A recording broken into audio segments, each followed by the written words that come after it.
Hey guys, didn't see that. Let me just turn this machine off. It's getting too loud. Turn that off. And it should stop right about now. Perfect. Now I can hear myself. Welcome back to another episode on the Afterlife. And, well, I have been AFK off and on here using the cobblestone, getting some stuff done. But there's something I desperately need now that I have this. I have access to cobble. But if I want to smelt stone or smooth stone, or well, just smelt anything in general, my setup is kinda bad. Really bad. Yeah, this is pretty bad, Chief. So yeah, that's a pretty bad setup. That's not really what is optimal for all my smelting needs, especially when you need to smelt a shulker box at a time.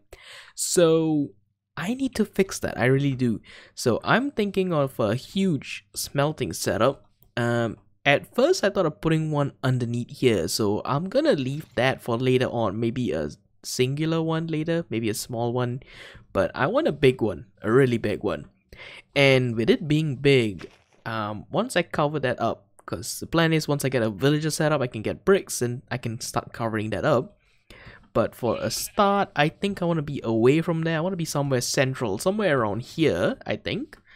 So we're going to build a smelter underground and then have an input where you can just dump all the stuff you want to smelt. And an output will just come out beside you and just drop all the items that smelted. So I think that will be the plan. But with super smelters, designing is always the fun bit. Let's get my redstone box out. So with super smelters, it's actually quite simple. I just need no, that's not furnaces. Furnaces, hopper, and I think that's it for start. So with super smelters, it's just one very simple thing you need, which is you need hoppers. So there will be a hopper at the back for inputting fuel. So that's your fuel input. The top would be what you want to smelt input. And when you smelt, you get an output. So the output will come down here, and that is your output. So that is one module in a sense. So you will need input for stuff to smelt, input for fuel, and output for the stuff. And you won't be collecting XP, at least with the way I'm doing mine. I'm not going to collect XP. And then now you just have to expand this all the way. Well, not like that. Expand this and keep going. And make it as big as you want. Now, damn it, sheep.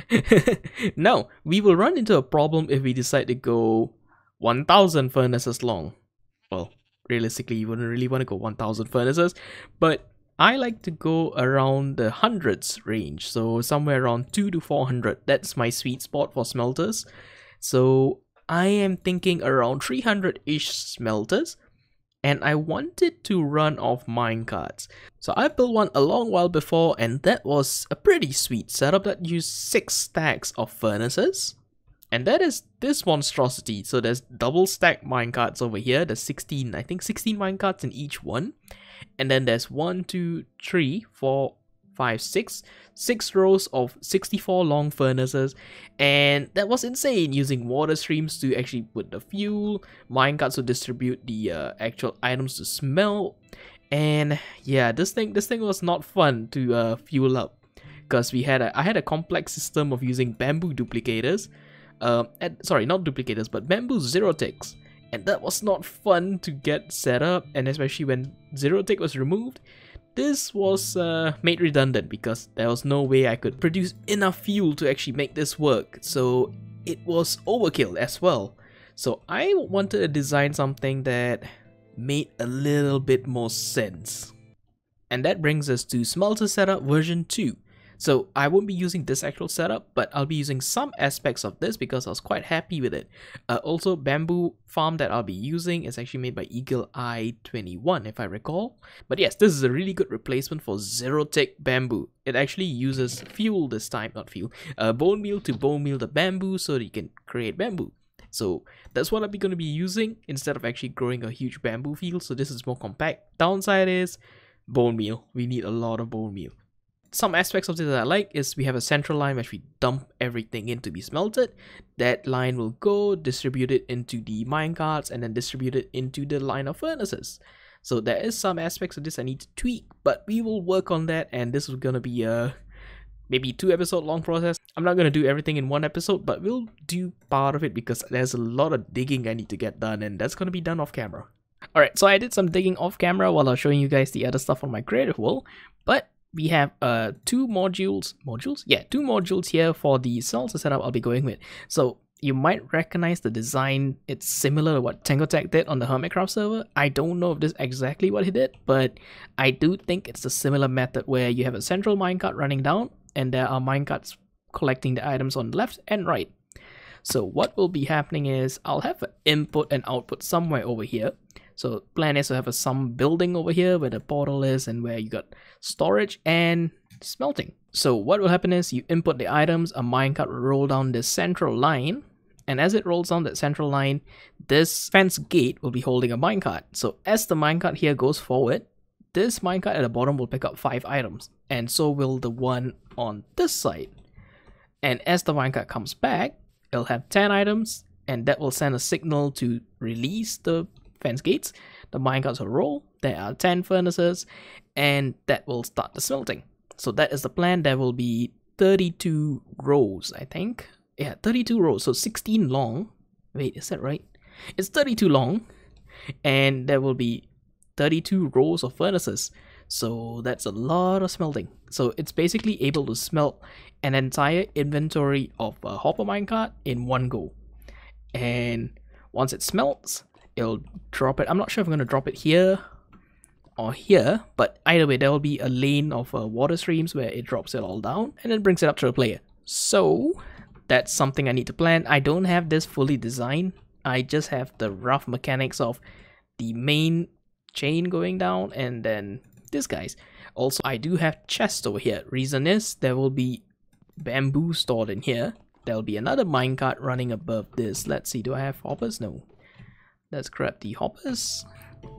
Okay, so this will be fuel line, so minecart will bounce against here, then minecart will come here, so that goes up, that goes there, that goes there, so we got 1, 2, and this should be actually raised. Let's see, how can I, there's no good way, so drop down, that goes there, and then I need to go back up. Do I have, yes I do.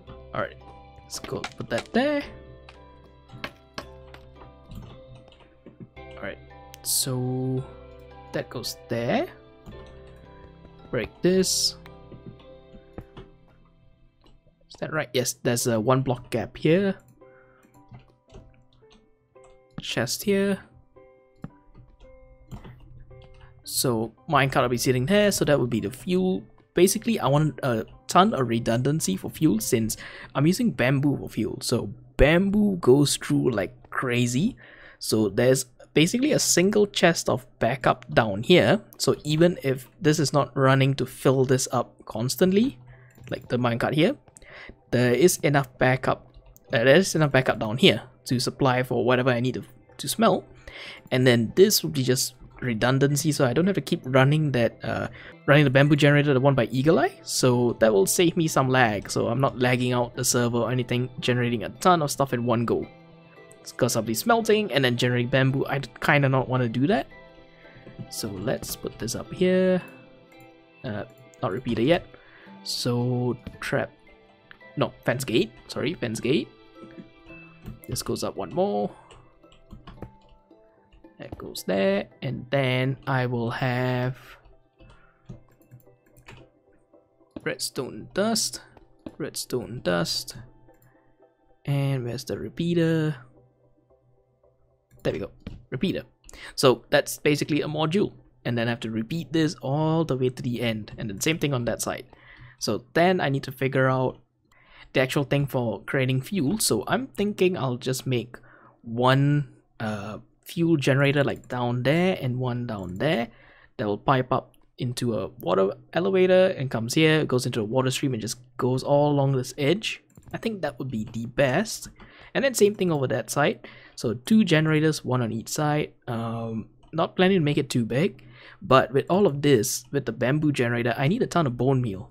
So this is a double project today. I'll be doing this and also making a little mob farm somewhere over that side. And you'll be asking, Justin, why? Why do you want to make a mob farm over that side and not here? Well, that's because I've not lit up the caves down below here. So for the ground farm I have here, it's not running efficiently. Even though I AFK there, the ground is still spawning stuff. I didn't light up the caves. Well, I kinda did while I was digging up here. But there's still a ton of caves below here and I don't really want to go through and light them up right now. So plan is we'll build a temporary mob farm just past this alcove. So somewhere about here. Here-ish. Yeah, here-ish. So this will be where the farm will be and it'll be temporary. We'll build that up, get a decent amount of bone meal and some other stuff. And that will supply all our needs for bamboo. So yep, we got a double project today. I really do want to get this double project done. So let's get to it.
Hey Jay. Alright, so let's have a look down here. So a lot has been done. There is close to a double chest of wood going into this, thanks to the amount of hoppers that has gone into this. But we have the 16 rows here, 16 rows here, so making for 320 furnaces, because there's 10 furnaces in each of these rows on each side. So 20 per row. Yeah, 10 here, 10 here, so 20 per row. So we got 320 furnaces. That is the equivalent of 5 stacks inside a hopper minecart, so that when the hopper minecart runs down the middle, it empties its entire inventory. Well, if it goes down there and back, so it empties its entire inventory on the way back, and basically making for more efficient smelting. So chests are in, hoppers are in, everything is set up. I also set up this line so that we can have all the fuel coming here, hit this honey block and go straight down, so filling up all the chest here for refueling. So everything is nearly set, just gotta fill the rest of the blocks here up, and then set up the redstone mechanism. So what I'm thinking is we'll have a counter, so I won't have time for it today since, well, we're working on 2 projects. You can see the outline of the other one over there, but we had this and that, so this is not finished yet. I'll do the redstone in the next episode. So what will happen is when the items are dropped in, the minecart will pick it up, it'll run over a detector rail. That detector rail will send a signal into the counter.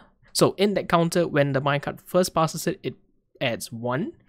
And when the minecart returns, it adds another 1. So when there's 2 in the counter, it will send a pulse to these 2 lines, which will open up the fence gates to let all the minecarts with the smelting items to smelt. And then at the end over there, we'll have 1 detector rail that will send a signal to that line and that line for refueling. So I think that's what I'm going to stick with for now. I might change it up so that when this detector rail triggers, it will send a signal down this once. Maybe, I'm not sure, it might mess up the sequence of stuff, but I'll have a look and see how this works. And now, well, let's go have a look at that little contraption. And we have the mob farm. So AFK position up above there, mob farm with some glass pillars so that we get more less spiders and more other mobs, and soul campfires on top of hoppers. Well, that's because if any of the mobs spawn with some feather falling or with some protection or fire protection or whatever, that will ensure that they die, since it ticks faster than regular fire and it's better than magma blocks, and I don't need to worry about hopper minecarts, don't have to deal with them, so this is better. So all the loot comes in, drops into the chest, so this is all temporary. Like I said, this is gonna be super temporary till I can light up all the caves in my area. Then this goes over there and this gets TNT to hell. So I did do a short, maybe 1 hour, 2 hour AFK session, and this is all the redundant loot that I don't really need, so I'll be disposing of them soon. All the good stuff has all been stored up here in some shulker boxes. We come down, look in here, you can see some 9 shulker boxes. 4 are filled with gunpowder, 4 are filled with bones, so this is gonna come in super handy, really handy, once I build my bamboo farm for the super smelter. And we have a little bit extra of boat in here with some glowstone and some redstone. So some really nice loot I'm getting from here. But with all this gunpowder, I'm thinking I need to replenish my rockets. I'm running really low. I only got 6 stacks left, so maybe a sugarcane farm might be in store. You know, craft my own rockets. So that's gonna be it for me for now. And I will see you guys in the next one, where I finish off the smelter and can finally use it. So bye bye.